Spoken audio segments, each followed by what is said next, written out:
Hello guys, तो आज हम डिस्कस करने वाले हैं प्लेजर ऑफ इग्नोरेंस, जो कि रॉबर्ट लेंड के द्वारा लिखा गया है और इसकी पूरी हिंदी समरी आज हम देखने वाले हैं। So let's start. उससे पहले आपने अगर इस चैनल को सब्सक्राइब नहीं किया है तो सब्सक्राइब कर दीजिएगा। So let's start. पहले ही सेंटेंस में रॉबर्ट लेंड सर कहते हैं कि जब आप कोई अपना शहर छोड़कर दूसरे शहर में जाते हो या फिर नई चीज़ को देखते हो तो कितना एन्जॉय फील करते हो, क्योंकि आप उनसे अनजान थे, आप नई चीज़ देख रहे हैं उसी वजह से।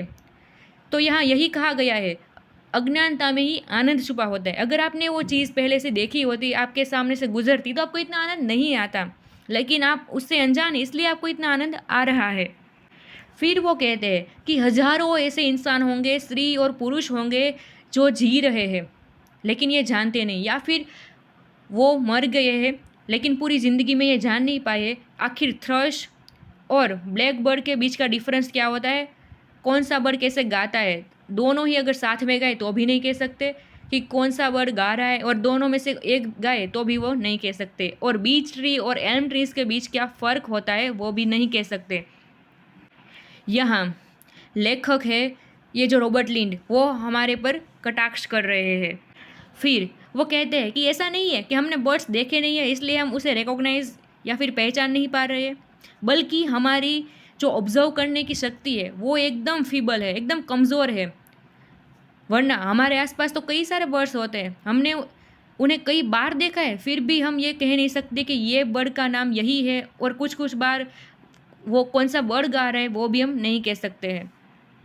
या फिर कुछ कुछ बार तो चेफिन्स गा रहा है या फिर कोई दूसरा बर्ड्स गा रहा है, वो हम डिस्कस नहीं कर पाते, डिसीजन नहीं ले पाते। या फिर कुकू का कलर किस बर्ड के साथ मैच हो रहा है वो भी नहीं कह सकते। फिर हम छोटे से बच्चे के जैसे आर्ग्यू करने लगते हैं कि नहीं, कुकू या फिर कोयल उड़ती है इसलिए वही गा रही है, ये कोई चेफिन्स नहीं गा रहा है, थ्रश नहीं गा रहा है, ब्लैक बर्ड नहीं गा रहा है। फिर रॉबर्ट लैंड कहते हैं कि ऐसा नहीं है, अगर आप इग्नोरेंट है, आप अज्ञात है, आपको कुछ पता नहीं है, तो आप एकदम मूर्ख है, आपको दुख देना नहीं चाहते हैं। वो सिर्फ यही कहते हैं कि हमें सभी चीज़ें पूरी तरह से ऑब्जर्व करनी चाहिए। लेकिन दूसरी साइड वो ये भी कहते हैं, अगर आप अज्ञात है तो ही आपको आनंद आएगा, डिस्कवरी करने की मज़ा आएगा।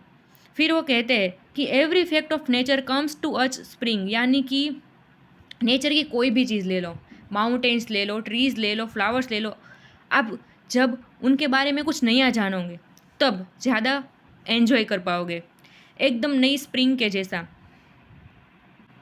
If we have lived half a lifetime without having ever seen a cuckoo and know it only as a wandering voice, we are all the more delighted at the spectacle of its runaway flight as it hurries from wood to wood conscious of its crimes।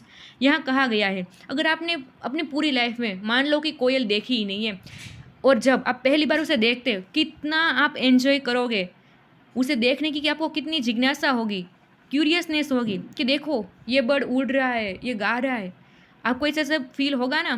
तो वही बात कर रहे हैं Robert लिंड। अगर आप पहले से ही कोयल से वाकिफ़ होते तो आपको इतना आनंद नहीं आता। फिर वो कहते हैं कोई भी चीज़ हम जब रिपीट करते हैं तो उसमें ज़्यादा आनंद आता है।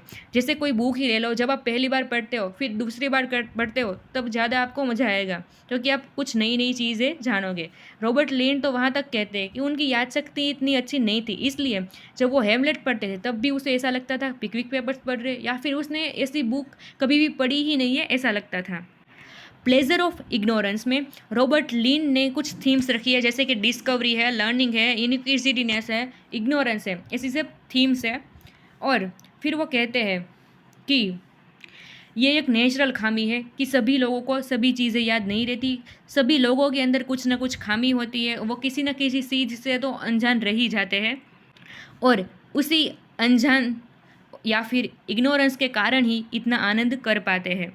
फिर रॉबर्ट लैंड कहते हैं कि हमारे समाज में कुछ ऐसे ऐसे लोग भी हैं जो अपने आप को थोड़े से टैलेंट से ही टैलेंटेड मानने लगते हैं, सबसे ज़्यादा शक्तिशाली मानने लगते हैं, और उसके उसी ओवर कॉन्फिडेंस की वजह से उनसे कोई मिस्टेक हो जाती है, फिर क्रिटिक्स होते हैं वो उन पर क्रिटिसाइज़ करते हैं। फिर वो कहते हैं कि आप अगर आप किसी चीज़ से अनजान हो, अज्ञात हो, तो आपको कोई भी टेंशन लेने की ज़रूरत नहीं है, अपने आप को कोसने की भी ज़रूरत नहीं है। दुख लेने की भी ज़रूरत नहीं है, क्योंकि एवरीवन इज़ इग्नोरेंट इन सम वे। कोई भी व्यक्ति ले लो आप, वो किसी ना किसी चीज़ से तो अनजान होगा ही होगा। A doctor for example may not have the same knowledge as the botanist. वनस्पति शास्त्री होते हैं, उनके जितना ज्ञान नहीं होता डॉक्टर के पास, और लॉयर के पास एक फार्मर के जैसा, किसान के जितना ज्ञान नहीं होता है। सभी के बारे में ऐसा ही होता है, सबको अपने प्रोफेशन का ही पता होता है, अपने प्रोफेशन के बारे में ही नॉलेज होता है, दूसरी चीज़ के बारे में नॉलेज नहीं होता है। और यही चीज़ हमें कुछ नया सीखने के लिए, कुछ नई बुक पढ़ने के लिए इंस्पायर करती रहती है और एन्जॉय देती रहती है। फिर डेंट सर कहते हैं कि कोई भी व्यक्ति है वो परफेक्ट नहीं होता है, सभी न सभी को किसी न किसी सब्जेक्ट में कोई ना कोई प्रॉब्लम होती है, वो किसी न किसी चीज़ से अनजान होता ही है। कोई भी व्यक्ति पूरी तरह से जानकारी प्राप्त हो ऐसा हो तो वो इंसान ऐसा कोई पैदा ही नहीं हुआ है। ऐसा नहीं है कि एक्सपर्ट होते हैं उनको सब मालूम होता है। कई बार ऐसा भी होता है, वनस्पति शास्त्री भी जब कोयल गाती है तब वो ये बात नोटिस करते हैं कि आखिर मेल कुकू गा रही है या फिर फीमेल कुकू गा रही है।